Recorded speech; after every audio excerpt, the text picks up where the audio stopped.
رمضان قد أهل بالصيام وأطل مسعدا أهلا وخلا ليته في كل حين ليته في كل حين. اللہ رب العزت کا ہم پر بڑا احسان ہے کہ اللہ رب العزت نے رمضان المبارک کی عظیم نعمت وہ ہمیں نصیب فرمائی ہے.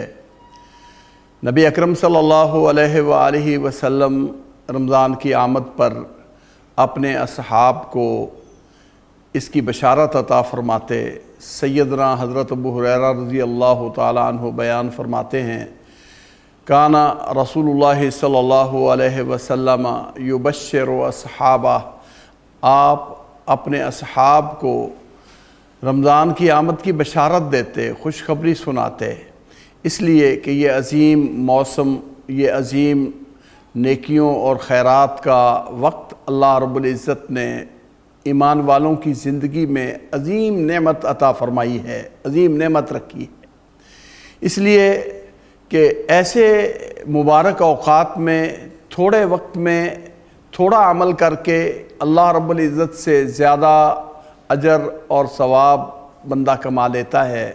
اور اس لیے نبی اکرم صلی اللہ علیہ وسلم جن کی پوری زندگی ہی سراپا عبادت تھی،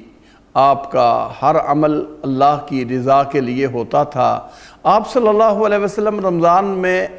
اپنے اعمال میں پہلے سے بھی زیادہ بڑھ جاتے اور اس پر خوشی کا اظہار فرماتے. ہونی بھی چاہیے. قرآن مجید نے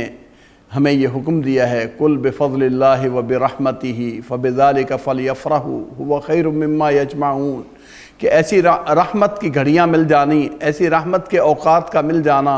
ایسے رحمت والے لمحات کا نصیب ہو جانا بہت بڑی خیر والی بات اور مقدر والی بات ہے. اس پر ہمیں اللہ رب العزت کا شکر بجا لانا چاہیے اور اس پر ایک مومن کو دلی قلبی فرحت مسرت نصیب ہوتی ہے. اور یہ فرحت اور مسرت یہ فطری ہے، کیونکہ ایمان کی تازگی، ایمان کو بہار کا وقت ملتا ہے تو مومن اپنے آپ کو اس میں بہت بہتر پاتا ہے، اس کو قلبی سکون ملتا ہے، راحت ملتی ہے، تو لا محالہ اس کے دل میں وہ خوشی کے جذبات ہوتے ہیں. اللہ رب العزت نے قرآن مجید میں ایمان والوں کا ایک اور انداز سے تذکرہ فرمایا ہے کہ جب کبھی کوئی اللہ کی طرف سے صورت اترتی ہے، کوئی احکام الہی آتے ہیں، تو جن کے دلوں میں بیماری، کھوٹ، نفاق ہوتا ہے وہ تعجب سے کہتے ہیں کہ ایکم زادتہ ھذہ ایمانا، کہ اس صورت نے، اس حکم نے کس کے ایمان میں اضافہ فرمایا، کس کا ایمان بڑا ہے؟ اللہ رب العزت نے فرمایا کہ جو یقیناً ایمان والے ہیں فَأَمَّا الَّذِينَ آمَنُوا فَزَادَتْهُمْ إِيمَانًا وَهُمْ يَسْتَبْشِرُونَ، ایمان والوں کے یقیناً ایمان بڑھتے ہیں، ان کا ایمان پہلے سے زیادہ نمایاں ہوتا ہے، زیادہ بہار آتی ہے اس میں اور انہیں خوشی نصیب ہوتی ہے. اور ایسے جو اللہ کی عبادت کے اوقات یا اللہ کی عبادت کی جگہیں ہیں، ان کو اللہ نے شعار قرار دیا ہے. وَمَن يُعَظِّمْ شَعَائِرَ اللَّهِ فَإِنَّهَا مِن تَقْوَى الْقُلُوبِ، اللہ کے شعار کی تعظیم یقیناً دل کے متقی ہونے اور دل میں اللہ کی خشیت ہونے کی علامت ہے. اس لیے ایمان والے اس مہینے میں، اس اوقات میں یہ بڑی فرحت اور مسرت اور خوشی محسوس کرتے ہیں اور انہیں اللہ رب العزت وہ موقع عطا فرماتا ہے کہ یہ تھوڑے وقت میں ایسا عمل کر کے اللہ رب العزت سے اس کی محبت، اس کی رضا وہ حاصل کر لیں اور اللہ رب العزت ان کو ایمان میں ثابت قدمی عطا فرماتے ہیں اور یہ آگے بڑھتے ہیں. میں اس بارے میں ایک بات عرض کروں گا اور وہ یہ، بعض لوگوں کا اہتمام ہوتا ہے کہ اگر یہ خوشی ہے تو شاید خوشی کسی جشن کا نام ہوتا ہے. جشن کا نام نہیں، بلکہ یہ تو ایک عزم کا نام ہے. انسان کے اندر ایک عزم ہو کہ اس موقع سے میں نے فائدہ اٹھانا ہے اور اس موقع سے میں نے زیادہ سے زیادہ فیض اکٹھا کرنا ہے. اور سچے ایمان والوں کی نشانی یہ ہے کہ جب وہ کسی کام کا عزم کرتے ہیں تو اس کے لیے وہ